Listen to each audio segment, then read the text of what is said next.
बड़ी ख्वाब का नाम था पाकिस्तान। और पाकिस्तान का जो नारा था, पाकिस्तान का मतलब क्या, मैं ये चाहता हूं आज कि पहले आप ला इलाहा इल्लल्लाह का मतलब सही माने में समझ लें। ला इलाहा इल्लल्लाह का मतलब यह है कि वो एक इंसान को आजाद कर देता है, एक छोटे इंसान को एक अजीम इंसान बना देता है। मौलाना रूमी ने कहा कि अल्लाह ने जब तुम्हें पर दिए, क्यों चूंटियों की तरह जमीन में रेंग रहे हो? क्योंकि ला इलाहा इल्लल्लाह इंसान को पर देता है। जब इल्लामा इकबाल कहता है कि परवाज में कुताई ना आए, तो कुताई तब आती है जब इंसान गुलामी करता है। कभी गुलाम बड़े काम नहीं कर सकता, सिर्फ एक आजाद इंसान बड़े काम कर सकता है। और मैंने रहमतुल लिल आलमीन अथॉरिटी इसलिए बनाई क्योंकि मुझे एहसास हुआ कि हमारे बच्चों को, हमारे नौजवानों को सीरत नबी का तो पता ही नहीं है। हमारे नबी सल्लल्लाहु अलैहि वसल्लम ने, ये जरा लाहौर के लोगों तहम्मुल से सुनो मेरी बात, उन्होंने मदीना में इंसानों को पर लगा दिए। वो अरब जिनकी कोई हैसियत नहीं थी, दो सुपर पावर थी दोनों तरफ, पर्शियन और रोमन एम्पायर, बेजेंटाइन एम्पायर, बीच में वो अरब जिनकी कोई हैसियत नहीं थी। मैंने इसलिए अपने बच्चों को फैसला किया कि हम सीरत नबी पढ़ाएं अपने नौजवानों को, ताकि आपको पता तो चले कि क्यों अल्लाह ने हमें हुक्म दिया है कि नबी के रास्ते पे चलो। क्योंकि उससे अजीम इंसान कभी आया ही नहीं, ना आ सकता। उन्होंने उन लोगों को जो बटे हुए थे कबीलों के अंदर, उनको सबको इकट्ठा किया एक नजरिए के ऊपर। ला इलाहा इल्लल्लाह का मतलब उनके दिलों में गया, उनकी जंजीरें टूटी।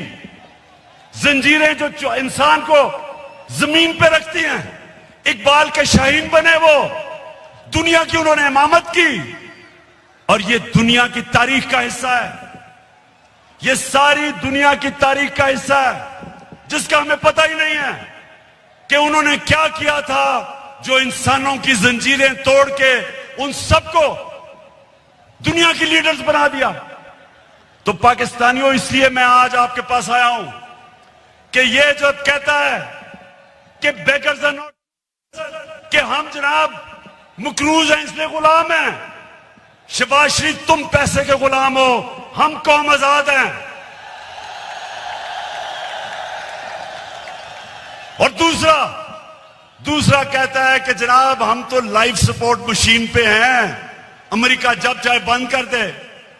शर्म करो, शर्म करो कि 22 करोड़ लोगों को तुमने गुलाम बना के रख दिया, क्योंकि तुम खुद गुलाम हो, तुम्हारे पैसे बाहर पड़े हैं, अपने पैसों की पूजा करने वाले तुमने। हम जो एक बड़ी अजीम ख्वाब पाकिस्तान जो बनना था, आपने हमें चूंटियों की तरह जमीन पे रखा हुआ है। मैं आज आपको आजाद करने आया हूं।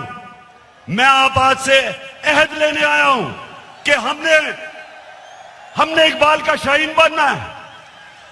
हमने किसी सूरत किसी के सामने झुकना नहीं है। हमने 22 करोड़ की एक ऐसी कौम बनना है, वो कौम बनना है। और मेरा लीडर कायदे आजम था, जो एक गुलाम हिंदुस्तान में भी आजाद आदमी था।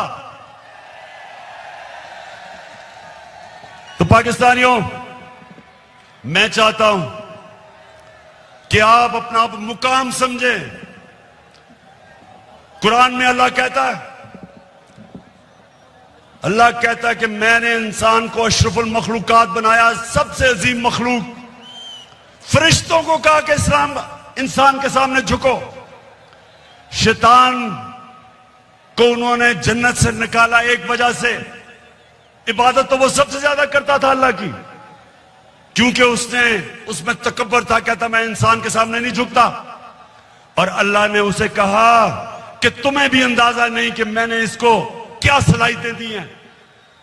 और कुरान में फिर यह भी है, जब इंसान ऊपर जाता है तो फरिश्तों के उससे ऊपर चला जाता है, लेकिन जब वो गिरता है जानवरों से नीचे गिर जाता है।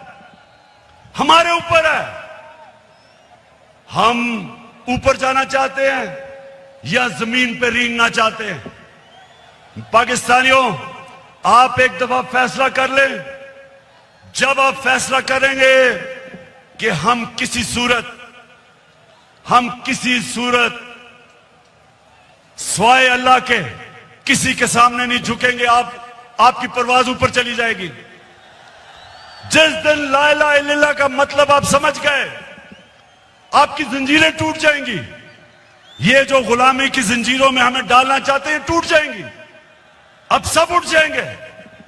22 करोड़ लोग हैं बाहर, पाकिस्तानी बैठे हैं, हर किस्म की सलाहियत रखते हैं, लेकिन ये चोर और डाकू, पैसे के गुलाम, अगर ये आपके ऊपर बैठे रहे, ये मुल्क कभी आगे नहीं बढ़ेगा बल्कि नीचे जाएगा। हमारी कभी फॉरेन पॉलिसी आजाद नहीं हुई। स्वाय थोड़ी देर के भुट्टो के जमाने में, और भुट्टो को साजिश करके अंदरूनी मीर जाफर ने उसको फांसी दिलवाई।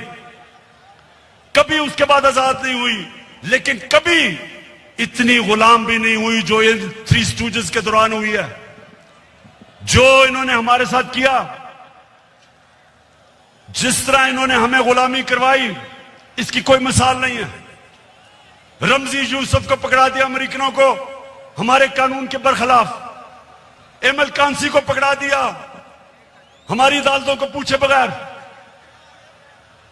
एमएल कांसी के वकील ने अमेरिका की अदालत में क्या कहा, जब उन्होंने पूछा जज ने कि क्यों पाकिस्तान के कानून के बगैर आप इसको उठा के ले गए, तो उसका वकील कहता कि पाकिस्तानी अपनी वालदा को बेच देंगे डॉलरों के पीछे। और वो किसका दौर था? नवाज शरीफ का दौर था। हम नहीं बेचेंगे, ये नवाज शरीफ बेच देगा, पैसे का पुजारी है। फिर जनरल मुशर्रफ का दौर आया, 9/11 के बाद इसने पकड़ के पाकिस्तानियों को ग्वांटानामो बे में दे दिए।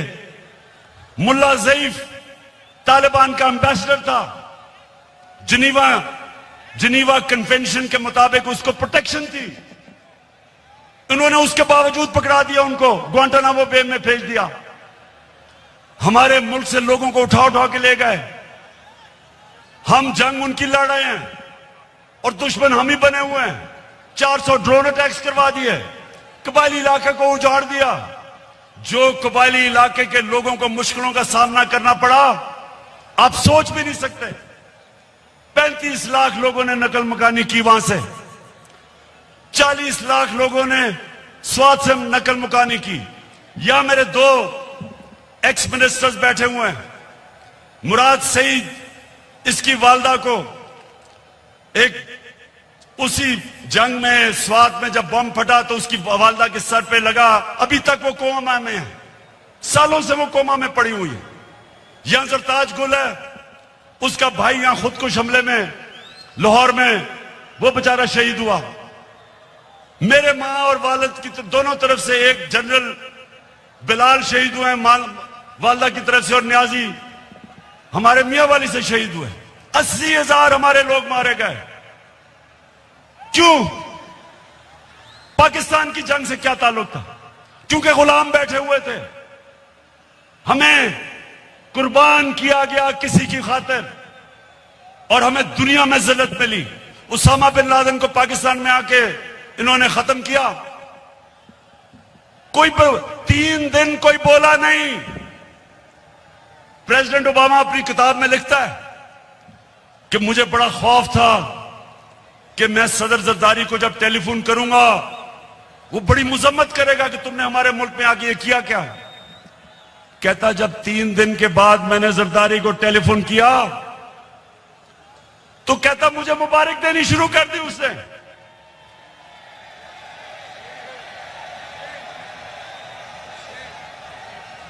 किसी के मुल्क में आके जो आपकी जंग लड़ रहा है, उसी मुल्क में आके आप किसी को मार दें और आपको बताएं भी ना, और वो सारी लीडरशिप हमारी पैरों में पड़ी हुई थी।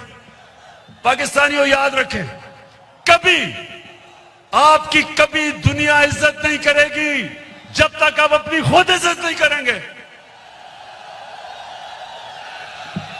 तो मैं आज आपके पास जो पैगाम लेके आया हूं वो ये कि हमने फैसला किया है कि पाकिस्तान की हकीकी आजादी की तहरीक चलाना। हमारे ये मुखालिफ समझते हैं कि जी मीनार पाकिस्तान के बाद क्या होगा। कान खोल के सुन लो,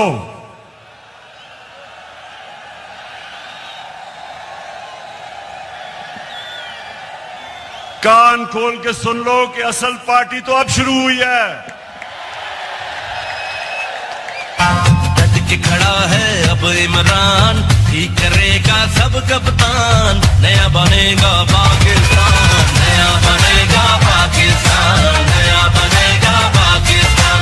डट के खड़ा है अब इमरान, नया बनेगा पाकिस्तान, डट के खड़ा है अब इमरान, ठीक करेगा सब कप्तान, नया बनेगा पाकिस्तान, नया बनेगा पाकिस्तान, नया बनेगा पाकिस्तान। हमने सारे पाकिस्तान, ये मैं तहरीक इंसाफ को कॉल नहीं दे रहा, मैं अपने सारे पाकिस्तानियों को कॉल दे रहा हूं, बल्कि मैं नून लीग और पीपल्स पार्टी के लोगों को जो इस मुल्क में आजादी चाहते हैं, जिनको पता नहीं कि कितनी बड़ी साजिश हुई है, मैं उनको भी आज पैगाम दे रहा हूं कि आपने सबने तैयारी करनी है।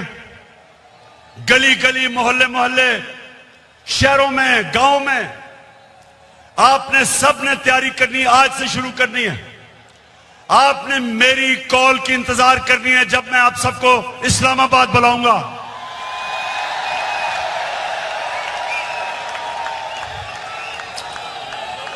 मैं आज ये वाज़ेह कर दूं कि मैं किसी किस्म का तसादुम नहीं चाहता। ये मेरा मुल्क है, मेरे कोई इस मुल्क के बाहर जाने की जगह नहीं। ये तो जब भी थोड़ी मुश्किल आती है बाहर भाग जाते हैं।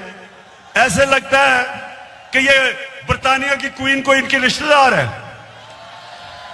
सारे वहीं भाग जाते हैं। वो इसहाक डार, वो यहीं इधर ही पुराने शहर में उसका बाप की साइकिलों की दुकान थी, बड़ा मेहनत का आदमी था, लेकिन आजकल उनको जरा देखें, लगता है वो कोई बरतानिया का लॉर्ड था। तो ये वो लोग हैं, ये वो लोग हैं जब मुश्किल पड़ती है बाहर भाग जाते हैं। हमारा मेरा जीना मरना पाकिस्तान है।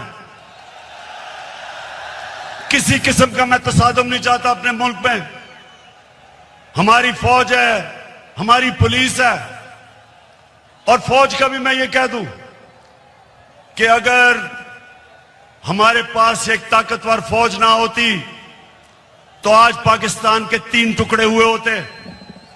हमारे जो दुश्मन हैं वो सिर्फ इसलिए कामयाब नहीं हुए कि माशाअल्लाह हमारी कौम अपनी फौज के साथ खड़ी है। हमारी फौज ने एक गलत फैसला मुशर्रफ ने किया, गलत फैसला उसने किया, लेकिन हमारी फौज ने जिस तरह की कुर्बानियां दी, वो कुर्बानियां ना देते तो आज पाकिस्तान का भी वो जो शाम और इराक का हाल है वो होता। तो हम आज दाद देते हैं अपनी फौज को, अपनी पुलिस को। हम चाहते हैं कि हमारी पुलिस भी एक मजबूत पुलिस फोर्स बने। हम कोई किसी किस्म की इस मुल्क को नुकसान नहीं पहुंचाना चाहते, लेकिन हम किसी सूरत इस इंपोर्टेड हुकूमत को तस्लीम नहीं करेंगे। जो भी हो, ये जब समझते हैं कि ये तहरीक खत्म हो जाएगी, तहरीक अभी जोर पकड़ेगी। मैंने अपनी सारी पार्टी के बड़े बड़े सीनियर्स को कहा है कि इन्होंने अब निकल जाना है सारे पाकिस्तान में। आपने जाके लोगों को तैयार करना है, अपनी हकीकी आजादी की तहरीक में सबको शामिल करना है।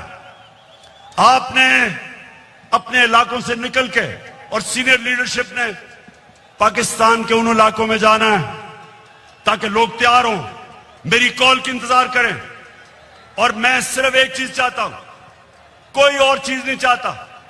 मैं चाहता हूं कि जल्दी से जल्दी इलेक्शन अनाउंस किए जाएं। हम एक जमहूरी पार्टी हैं, हम जमहूरियत चाहते हैं, लेकिन हम कभी भी इस सिलेक्टेड इंपोर्टेड हुकूमत को कभी तस्लीम नहीं करेंगे। एक ही तरीका है, एक ही तरीका है, जिनसे भी गलती हो गई, एक ही तरीका है गलती ठीक करने का, फौरी इलेक्शन करवाओ।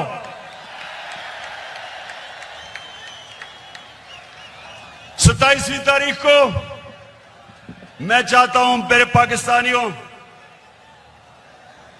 27वीं तारीख को शब दुआ की रात हम बनाएं, अल्लाह से दुआ करें कि हमारी हकीकी आजादी की तहरीक को कामयाब करे अल्लाह। और मैं सबसे अब आखिर में ये अहद लेना चाहता हूं, आपने आज हाथ खड़ा करके मेरे साथ एक अहद करना है कि आपने मेरे बाद रिपीट करना है। अभी जो आपको कहूंगा रिपीट करना है। क्या हम सब आज अहद करते हैं